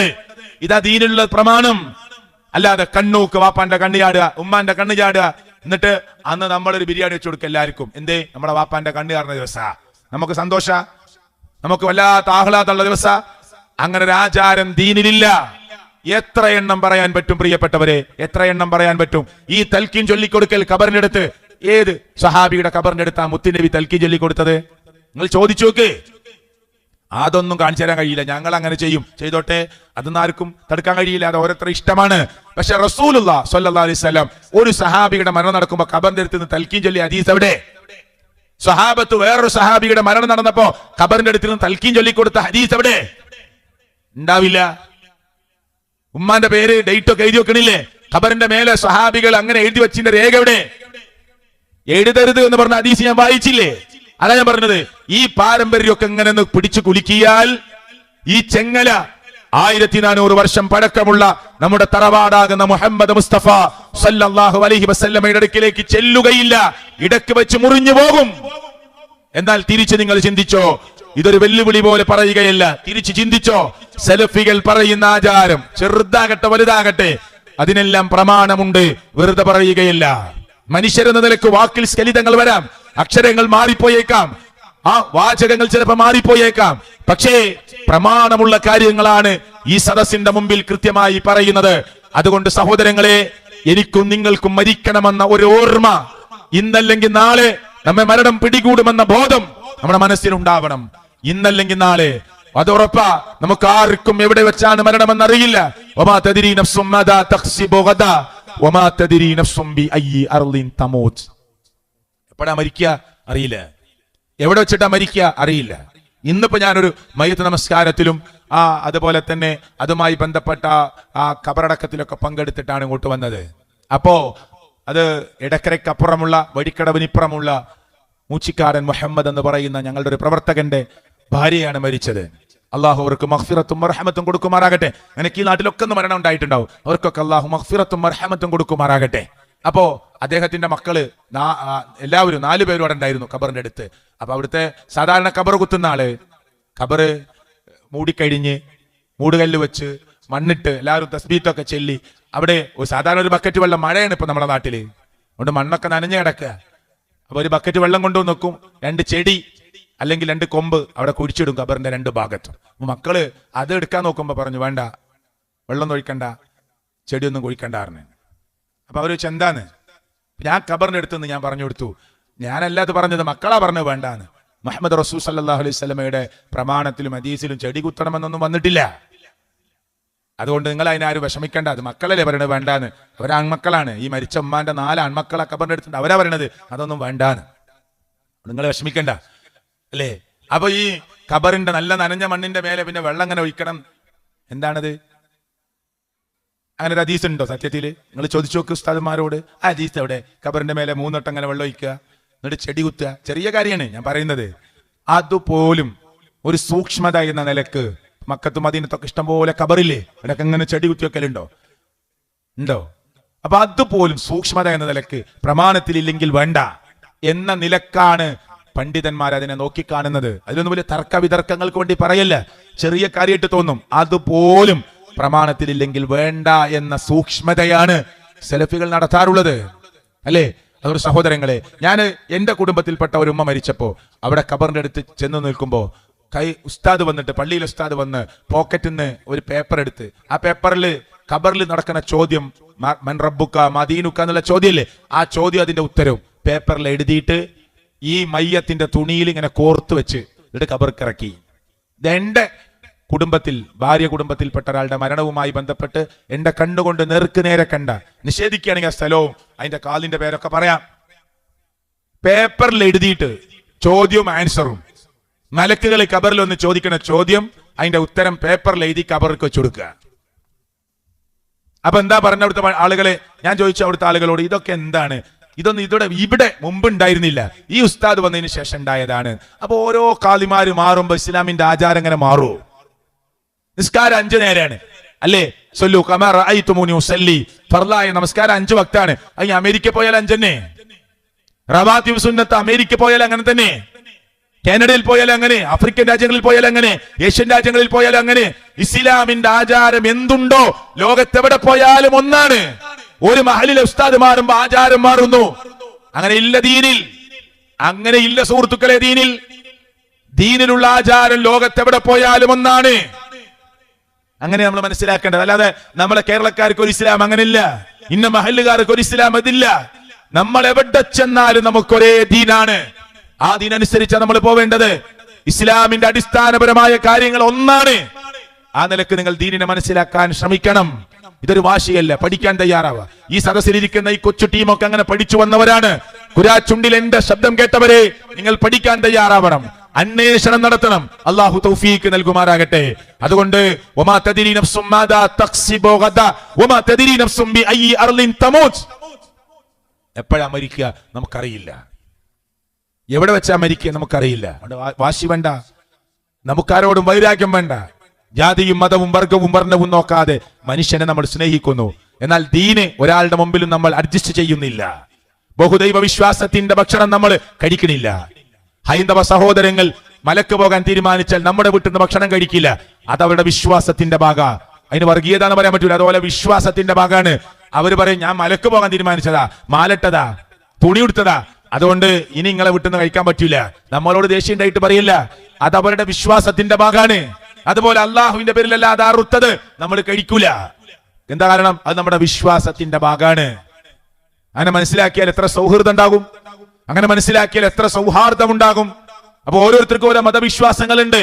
ആ വിശ്വാസം ഒരാളുടെ മുമ്പിലും അടിയറ വെക്കാതെ മനുഷ്യരെ സ്നേഹിക്കാൻ തയ്യാറാവുക. ഇവിടെ വെള്ളപ്പൊക്കമുണ്ടായപ്പോ, പ്രകൃതി ദുരന്തങ്ങൾ ഉണ്ടായപ്പോ എല്ലാം മറന്ന് മനുഷ്യർ ഒന്നായി നിന്നിട്ടില്ലേ? ഇനിയും നിൽക്കണം. ഇവിടുത്തെ EKAP സമസ്ത, അതുപോലെ തന്നെ തബ്ലീഗ് മുജാഹിദുകൾ എല്ലാവരും രാജ്യത്തിൽ പ്രശ്നങ്ങൾ ഉണ്ടാകുമ്പോ നമ്മൾ ഒറ്റക്കെട്ടായി ഒരു മേശയ്ക്ക് ചുറ്റും ഇരുന്നിട്ടില്ലേ? ഇനിയും ഇരിക്കണം. ജിഫ്രി മുത്തുക്കോയ തങ്ങൾ ഇന്ന് പറഞ്ഞിട്ടുണ്ട്, ഞാൻ പത്രത്തിൽ വായിച്ചു, പൊതുവിഷയങ്ങൾ നമ്മൾ ഒന്നിച്ചിരിക്കണം, അതാ വേണ്ടത്, അതിൽ തർക്കമില്ല. പക്ഷെ അതേ ജിഫ്രി മുത്തുക്കോയ തങ്ങൾ പറഞ്ഞു, അള്ളാഹു കാണും പോലെ ഈ ഔലിയാക്കന്മാരെല്ലാവരും പലതും എല്ലാം കാണും, പക്ഷെ അള്ള കാണുന്നത് പോലെയല്ല, അതിന് വേറെ മാർഗമുണ്ട്. അത് തെറ്റാണ്. അവിടെ നമ്മൾ യോജിക്കൂല. അള്ള കേൾക്കും പോലെ കേൾക്കും ഔലിയാക്കന്മാർ, പക്ഷെ അള്ള കേൾക്കുന്ന മാർഗം വേറെ. അള്ള കേൾക്കുന്ന എല്ലാം കേൾക്കണോ എന്നാ ജിഫ്രി മുത്തുക്കോയ തങ്ങൾ പറഞ്ഞത്. അള്ളാഹു അദ്ദേഹത്തിന് പുറത്തു കൊടുക്കുമാറാകട്ടെ. അങ്ങനെ കേൾക്കൂല, അതിന് ഞങ്ങൾ യോജിക്കില്ല. മറിച്ച് പൊതുവിഷയങ്ങളുണ്ടോ, നമ്മൾ ഒരു മേശയ്ക്ക് ചുറ്റും ഇരിക്കുന്നു, നമ്മൾ ഒരുമിച്ച് ചർച്ച ചെയ്യുന്നു, രാജ്യത്തിന്റെ രാഷ്ട്രപതിക്ക് കൊടുക്കേണ്ട ലെറ്ററിൽ എല്ലാ സംഘടനകളും നേതാക്കന്മാർ ഒപ്പുവെക്കുന്നു, രാജ്യത്തിൽ ഉണ്ടാകുന്ന പ്രശ്നങ്ങളിൽ പ്രതിസന്ധികളിൽ നമ്മൾ ഒന്നിച്ചു ചേരുന്നു, തർക്കമില്ല. പക്ഷെ ദീനിന്റെ കാര്യത്തിൽ അള്ളാഹുവിന്റെ ഖുർആനും തിരുസുന്നത്തും എന്ത് പറയുന്നു അവിടെ നിലകൊള്ളണം. അവിടെ അഡ്ജസ്റ്റ്മെന്റുകളില്ല. അതാരോടുമുള്ള വൈരാഗ്യമല്ല. എന്റെയും നിങ്ങളുടെയും പരലോക വിജയത്തിന് വേണ്ടിയുള്ളതാണ്. ഒരാളും നമ്മെ രക്ഷിക്കാൻ, പ്രിയപ്പെട്ടവരെ, മരണസമയം മുതൽ ആരുമില്ല. ഉണ്ടാകുമോ? നമ്മുടെ മരണം ഉറപ്പാകുന്ന സമയം, എന്റെ വേർപാട് ഉറപ്പാകുന്ന സമയം ആരുണ്ട് മന്ത്രിക്കാൻ എന്ന് ഖുർആൻ ചോദിച്ചില്ലേ? നമുക്ക് വേണ്ടി ഒരു ശബ്ദം ഉരുവിടാൻ ആരും ഉണ്ടാവില്ല. നാളെ നമ്മുടെ കയ്യിൽ ഗ്രന്ഥം കിട്ടുമ്പോ ലാ യുഗാദിറു സഗീറതൻ വലാ കബീറതൻ ഇല്ലാ അഹ്സാഹാ, ഒന്നും വിട്ടുപോയിട്ടില്ല എന്ന് പറയുന്ന ആ സമയത്ത് പ്രിയപ്പെട്ടവരെ, നമുക്ക് വേണ്ടി ഒരക്ഷരം ഉരിയാടാൻ ആരും ഉണ്ടാവില്ല. ആ നിലക്കുള്ള ബോധമാണ് നമ്മുടെ മനസ്സിലുണ്ടാവേണ്ടത്. ഞാൻ അവസാനിപ്പിക്കുകയാണ്. ഇൻഷാ അല്ലാഹ് ഇനി ഇവിടെ സംസാരിക്കേണ്ടി വരുന്ന ഒരു ഘട്ടമുണ്ടെങ്കിൽ അപ്പൊ നമുക്ക് ഇൻഷാ അല്ലാഹ് സംസാരിക്കാമെന്ന് നിങ്ങൾക്ക് വാക്ക് തന്നുകൊണ്ട് എന്റെ വാക്കുകൾ ഞാൻ അവസാനിപ്പിക്കുകയാണ്. ഇൻഷാ അല്ലാഹ് നിരന്തരമായ പ്രോഗ്രാമുകളാണ്, എല്ലാ ദിവസവും നമുക്ക് പരിപാടികളാണ്.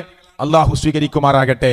ശാരീരികമായ അസ്വസ്ഥതകൾ, ശാരീരികമായ പ്രയാസങ്ങൾ എല്ലാ നിലക്കും നമ്മുടെ ഇരിക്കുന്ന പ്രവർത്തകന്മാരിലും നമ്മുടെ പണ്ഡിതന്മാരിലും പ്രഭാഷകന്മാരിലും ഒക്കെ ഉള്ളത് അള്ളാഹു നീക്കിക്കൊടുത്ത് അനുഗ്രഹിക്കുമാറാകട്ടെ. ശാരീരികമായ ബുദ്ധിമുട്ടുകൾ അനുഭവിക്കുന്ന ആളുകൾക്ക് അള്ളാഹു ആശ്വാസം നൽകുമാറാകട്ടെ. അള്ളാഹുവേ, മുത്ത് മുഹമ്മദ് മുസ്തഫ സല്ലല്ലാഹു അലൈഹി വസല്ലമയുടെ മേൽ സ്വലാത്ത് വർദ്ധിപ്പിക്കുന്ന, ദിക്ർ അള്ളാഹുവേ നിന്നെ ഓർത്തുകൊണ്ട് വർദ്ധിപ്പിക്കുന്ന, അള്ളാഹുവെ സുന്നത്ത് നമസ്കാരങ്ങൾ ജാഗ്രത പാലിക്കുന്ന, അള്ളാഹുവെ പരിശുദ്ധ ഖുർആനുമായി നിരന്തരം ബന്ധം വെച്ച് പുലർത്തുന്ന ആളുകളുടെ കൂട്ടത്തിൽ ഞങ്ങളെ നീ ഉൾപ്പെടുത്തണേ അല്ലാഹ്. കുരാച്ചുണ്ടിലെ മുസ്ലിങ്ങളെ അവസാനിപ്പിക്കുമ്പോൾ ഒരു കാര്യം കൂടി പറയട്ടെ. ഇന്ന് മുസ്ലിങ്ങൾ ധൂർത്തന്മാരായി മാറുന്നുണ്ടോ എന്ന് ഗൗരവപൂർവ്വം നിങ്ങൾ ആലോചിക്കണം. കുറെ കാര്യങ്ങൾ പറയാണ്ട്, ഒന്ന് മാത്രം ഞാൻ സൂചിപ്പിക്കുകയാണ്. ഈ പ്രാർത്ഥനയുടെ ഇതിന്റെ ഇടയിൽ, അതായത് വിവാഹവുമായി ബന്ധപ്പെട്ടത്, കല്യാണങ്ങൾ അള്ളാഹുവിന് ഇഷ്ടപ്പെടാത്ത ഒന്നായി മാറുന്നു. എല്ലാ സംഘടനയിൽപ്പെട്ടവരും അതൊരു പൊങ്ങച്ചത്തിന്റെയും ഗർവിന്റെയും ധൂർത്തിന്റെയും വേദിയാക്കി മാറ്റുന്നുണ്ട്. പെണ്ണ് കാണൽ ചടങ്ങ്, സ്ത്രീകള്, എളാപ്പയുടെ മക്കള്, മുത്താപ്പയുടെ മക്കള്, എല്ലാവരും ആ ഉപ്പാന്റെ അനുജന്റെ മക്കള്, ജേട്ടന്റെ മക്കളൊക്കെ കാണാൻ പോവുക. ഓരോരുത്തരുടെ കയ്യിൽ വിലപിടിപ്പുള്ള മിഠായിയുടെ ഡെക്കറേറ്റ് ചെയ്ത രൂപങ്ങളാണ്. കുത്തബ് മിനാറിന്റെ ആകൃതിയിൽ, താജ്മഹലിന്റെ ആകൃതിയിൽ, ബുർജ് ഖലീഫയുടെ ആകൃതിയിൽ ഒക്കെയാണ് മിഠായി കൊണ്ടുവന്നത്. ഒരു കൊറോണ നമ്മിൽ നിന്ന് വിട്ടുപോയി. നമ്മളെല്ലാവരും മുഖവും മൂക്കും ഒക്കെ മൂടിക്കെട്ടിയ, വായു മൂക്കുമൊക്കെ മൂടിക്കെട്ടിയ ഒരു രംഗം നമുക്ക് ഓർമ്മയില്ലേ പ്രിയപ്പെട്ടവരെ? ഒരു മയ്യത്ത് നിസ്കാരം പോലും മര്യാദക്ക് കുറെ ആളുകൾ കൂടി നിസ്കരിക്കാൻ പറ്റാത്ത ഒരു സാഹചര്യം നമ്മുടെ മുമ്പിൽ കടന്നുപോയില്ലേ? ഒരു കല്യാണത്തിന് വേണ്ടപ്പെട്ട കുടുംബക്കാരെ പോലും വിളിക്കാൻ പറ്റാത്ത ഒരു സാഹചര്യം ഉണ്ടായില്ലേ? എന്നിട്ട് പ്രിയപ്പെട്ടവരെ, അതൊക്കെ കഴിഞ്ഞു പോയപ്പോഴേക്ക് ധൂർത്തും പൊങ്ങച്ചവും കടന്നു വരിക. പുതുവണ്ണിന്റെ വീട്ടിലേക്ക് കയറി ചെന്നും ബഹളുണ്ടാക്കുക, അവർ പോലീസിനെ വിളിക്കേണ്ടി വരിക, കാളവണ്ടിയിൽ പുതുവണ്ണിനെ ഇരുത്തി അങ്ങാടി കൂടി കൊണ്ടുപോവുക, JCBയുടെ ബക്കറ്റിലിരുത്തുക, ക്രെയിൻ ഉപയോഗിച്ച് ആ 20 മീറ്ററും 15 മീറ്ററും ഒക്കെ മിഠായി ഡെക്കറേറ്റ് ചെയ്തിട്ട് വലിയ സ്തൂപം പോലെ ഇറക്കി കൊടുക്കുക. ഇതൊക്കെ ഒരു പൊങ്ങച്ചത്തിന്റെയും ഗർവിന്റെയും, നിനക്ക് റബ്ബ് തന്ന പണത്തിന്റെ ഊക്ക് കാട്ടാനുള്ള, ശക്തി കാട്ടാനുള്ള, പൊങ്ങച്ചം കാട്ടാനുള്ള, അഹന്ത കാട്ടാനുള്ള വേദിയാക്കി മാറ്റുക. ഇവിടേക്ക് എല്ലാ മുസ്ലിങ്ങളും, സമസ്തയുടെ എല്ലാ സംഘടനയും, മുജാഹിദുകളിൽപ്പെട്ടവരുമൊക്കെ ഒറ്റക്കെട്ടായി നിന്നുകൊണ്ട് എതിർക്കേണ്ടതാണ്. വീണ്ടും നമ്മുടെ മുന്നിലേക്ക് കൊറോണയേക്കാൾ അപകടം പിടിച്ച പരീക്ഷണം കടന്നുവരും. അള്ളാഹു നമ്മെ പരീക്ഷിക്കും. അതുകൊണ്ട് പൊങ്ങച്ചത്തിന് അറുതി വരുത്തുക, ഗർവിന് അറുതി വരുത്തുക, അഹങ്കാരത്തിന് അറുതി വരുത്തുക. ഒരാണു മണിത്തൂക്കം അഹങ്കാരം ഹൃദയത്തിൽ ഉണ്ടെങ്കിൽ സ്വർഗത്തിൽ പ്രവേശിക്കുകയില്ല എന്ന് മുഹമ്മദ് മുസ്തഫ സല്ലല്ലാഹു അലൈഹി വസല്ലം നമുക്ക് ഉറപ്പ് പറഞ്ഞതാണ്. അതുകൊണ്ട് രണ്ട് കാര്യം, നിങ്ങൾ എനിക്ക് ജാമ്യം നിൽക്കുകയാണെങ്കിൽ ഞാൻ നിങ്ങൾക്ക് സ്വർഗത്തിന് ജാമ്യം നിൽക്കാം. ഒന്ന് നമ്മുടെ നാവാണ്, ഒന്ന് തൊടയിലുകൾക്കിടയിലുള്ള നമ്മുടെ ലൈംഗിക അവയവമാണ്. സൂക്ഷ്മത പാലിക്കുക. അള്ളാഹു നമ്മെ കാത്തുരക്ഷിക്കുമാറാകട്ടെ. നമ്മിൽ നിന്ന് മരണപ്പെട്ടു പോയ ഉമ്മമാരുടെ, ജ്യേഷ്ഠാനികന്മാരുടെ ഖബറുകളെ അള്ളാഹു വിശാലമാക്കി കൊടുക്കുമാറാകട്ടെ. അള്ളാഹുവെ, ഞങ്ങളുടെ കൂട്ടത്തിൽ കടത്തിലകപ്പെട്ടവരുണ്ട്. അള്ളാഹുവെ, ഹലാലായ മാർഗത്തിൽ വീട്ടാനുള്ള സൗഭാഗ്യം പ്രദാനം ചെയ്യണേ അള്ളാഹുവെ, ഞങ്ങളുടെ കൂട്ടത്തിൽ രോഗികളായി ഹോസ്പിറ്റലിൽ കിടക്കുന്നവരുണ്ട്. പെട്ടെന്ന് ശിഫ നൽകി വീട്ടിലേക്ക്, നാട്ടിലേക്ക്, ഞങ്ങളുടെ കൂട്ടത്തിലേക്ക് തിരിച്ചു വരാൻ അവർക്ക് നീ സൗഭാഗ്യം നൽകണേ അള്ളാഹുവെ, ഫലസ്തീനിന്റെ മണ്ണിൽ വേദനിക്കുന്ന ധാരാളം കുട്ടികൾ ഇന്നുമുണ്ട്. എല്ലാം നിർത്തി സമാധാന കരാറിൽ ഒപ്പിട്ടു എന്ന് പറയുന്നു. തിരിച്ചുപോയവർ, അതെ, അവിടം വിട്ടുപോയവർ തിരിച്ചു വരുന്നു. വീണ്ടും കുട്ടികൾ ആക്രമിക്കുന്നു. അള്ളാഹുവെ, ഇന്നലകളിലും ഈ വാർത്തയാണ് ഞങ്ങൾ കേൾക്കുന്നത്.